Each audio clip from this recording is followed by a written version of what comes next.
Welcome back, everybody. As you know, I was trying to make banana bread or cake, whatever, for the first time because I had some very ripe bananas, and so it had been baking in the oven for about 45 minutes. So I'm gonna go check on it because we have two small pans and a big pan.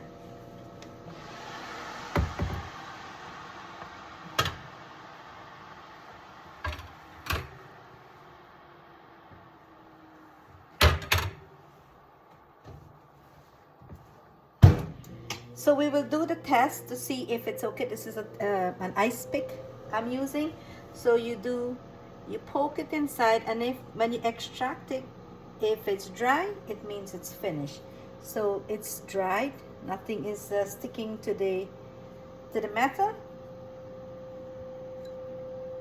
It's dried. So we'll turn it over on this wire rack for it to cool. Let's see if it's difficult to come out. Oh wow. Look at it. Look how nice. Look at the bottom. Look. It's very, very light and it smells really good. But we will let it cool before we cut it. While the other one, the bigger one, is still continuing to cook. Wow. You see how easy it is to come off the pan? This is one way of knowing if it's cooked or not. It's not sticking to the pan. Very light, but it's very warm. I don't want to cut it now. It needs to rest. So we let it rest while that is being continue baking, and I'll be back with you. So you know what? Before I let you go, what have you learned today? You know what I've learned last night? I've learned, and this is a safety tip for all of us. You know, if you're being attacked, somebody come from behind, or somebody broke into your house, or somebody's trying to kidnap you or to harass you or whatever, if things turn out to be the worst, there is a way you can leave traces behind. Use your fingernail to scrape on your perpetrator. So under your nail, you will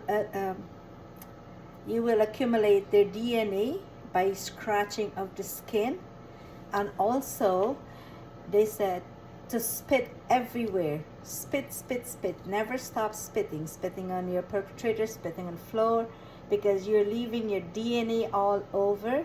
So if you have been taken and they have like dogs coming to search for you, they can smell your DNA and they can find where you go. But this spit only if you are in trouble. Don't go spit all the time, like, you know, like a crazy person, and contaminate the environment. You know what I mean? So what have you learned? So hopefully you share with me something you've learned to make my life better.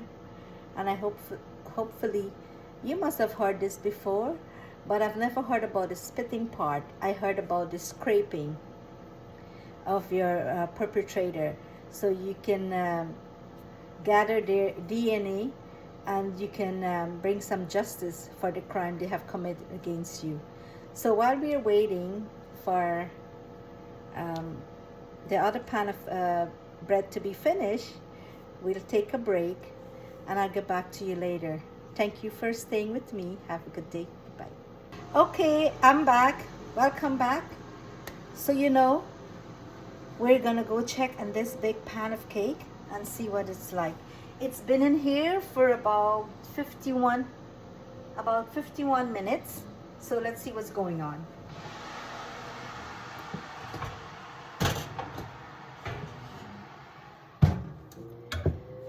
Let's do the test, see if it's already baked. So this is my ice picker. It's dry, and I'm going to insert it into this loaf of cake. Okay, came off dry, so I'm going to check. So it's dry. So I'm going to turn it over on this wire rack for it to cool. Let's see if it's going to give me any trouble or no. Ooh, wow. Oh man, I'm a good baker. Look at this. How lovely she is. Look at the bottom. Wow. But it's really hot. So I'm going to turn off my oven. And we will cut one of these and see what it tastes like.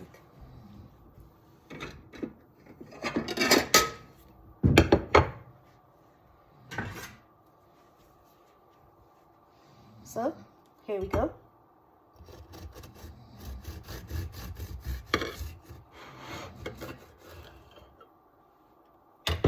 See, look what it looks like. It's really cooked inside, nice and soft. And we're gonna do a taste test. I always like the corner of bread or cake. It tastes lovely. So here we go. So I will taste it for you. I'll tell you if it tastes good or not, okay?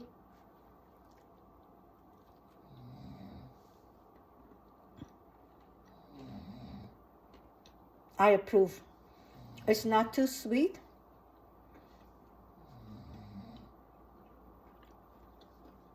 And it has a very lovely flavor. I think I'll go back. I will eat this. Because the one in the store is so sweet, so sugary and doughy. This is not doughy. This is like so spongy and very light. I think you guys should try the recipe. It's easy. It's very easy to make. So they said it should be baked between 50 and 60 minutes. So 50 minutes is good enough, depending on your oven. So hope you guys learned something, how to bake. The recipe for this is 2 cups of flour, all-purpose flour, 1 teaspoon of baking soda, 1 teaspoon of baking powder. I'm sorry. Let's go over. 2 cups of flour, 1 teaspoon of baking powder, 1/2 teaspoon of baking soda, 1/4 teaspoon of salt, 1 cup of sugar, 1/2 cup of sour cream or yogurt, 1/2 cup of room temperature butter, like softened, 2 eggs, a teaspoon of vanilla extract, but I add a dash of almond extract as well. On your flour, it's optional. I add like about a teaspoon of cinnamon and 1/2 teaspoon of nutmeg. So when you're and 3 banana, the star of the dish, very ripe bananas. So to put it together, I whisk the 2 eggs with the vanilla and the almond. Then I squish the 3 bananas. So in a bigger bowl, I add the 2 eggs with the 3 bananas and a cup of sugar, and I mix it up first. Then I add the butter and the sour cream. I mix that up so the wet is all incorporated. Then I mix the flour with the baking powder, baking soda, salt, cinnamon, and nutmeg. I mix those together. Then I add it to the wet ingredients. I took a spoon and I mixed it with about a cup of pecans. And then I put it in a greased baking pan to bake in a preheated oven at 350 for 50 minutes.